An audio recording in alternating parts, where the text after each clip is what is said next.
I come over here every Wednesday and say the same thing. It was a good day today. The concern, obviously, when you come out of a game like that is, can you get refocused and can you get your energy back and can you get the enthusiasm for the game back?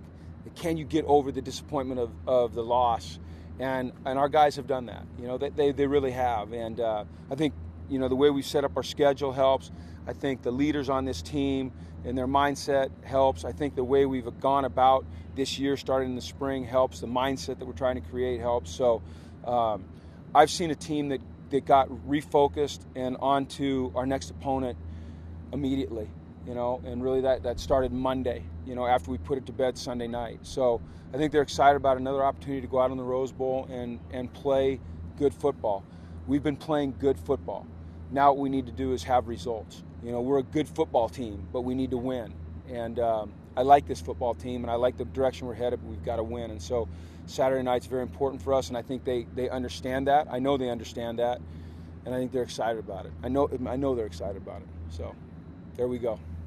You talked Monday about whittling down the number of running backs and receivers. How has that process gone, and how has the decision making come about in making that decision? Well, you're going to still see everybody. What's important as coaches is that you do a great job during the week of putting guys in situations in practice that they're going to probably experience in games. And sometimes when you roll a lot of guys through, a guy might not get, you try your best, but you might not get a rep in practice of something that he's going to have a chance to do in a game. And so you just really have to make sure your planning is perfect. You really can't miss one rep. And we roll a lot of guys through. We have a lot of really good players. We want to get them work. We want to keep everyone involved. The more guys you can keep involved, the better buy-in that you have. But you just have to measure that, and it's gone well. Everyone will still play.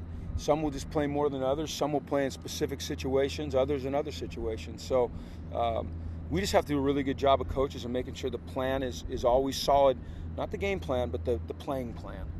Did you talk to the guys about who was going to get more and less? Obviously it's probably apparent out to them out here in practice too, but was there a psychological component of that? Yeah, there always is. I think, what's important is anytime you're going to make any type of adjustment, in playing time or in a starter and, maybe being replaced, not that happened, you have to communicate it. It's important that you communicate and they understand why it's being done. They might not like it, but you have to be honest with them and you have to let them know this is why we're doing this. And I think if you do that, then once again, they embrace it a little bit more quickly. Guys like Josh Woods and Darius Pickett were seeing a lot of time with the second unit during fall camp. They've obviously gotten a lot of reps and a lot of first team reps this last couple of weeks. What have you thought about what they bring to that unit?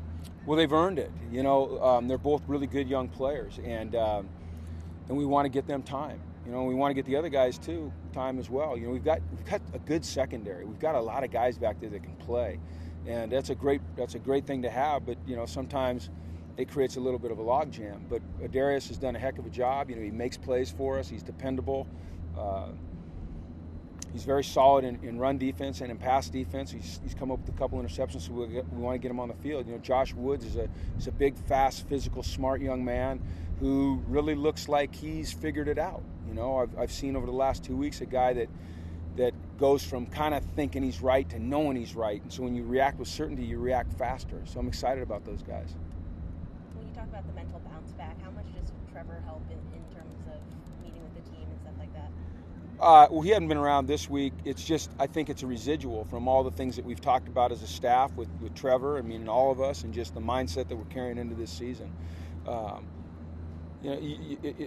It's got to be something that builds through the year. It just can't be a one-time thing. It's got to be ingrained in you. And I think the mindset that we want, the way we think, the way we talk, the way we react, I see a difference. And I think it's a culmination, or it's a process that's ongoing, but I see the results of it.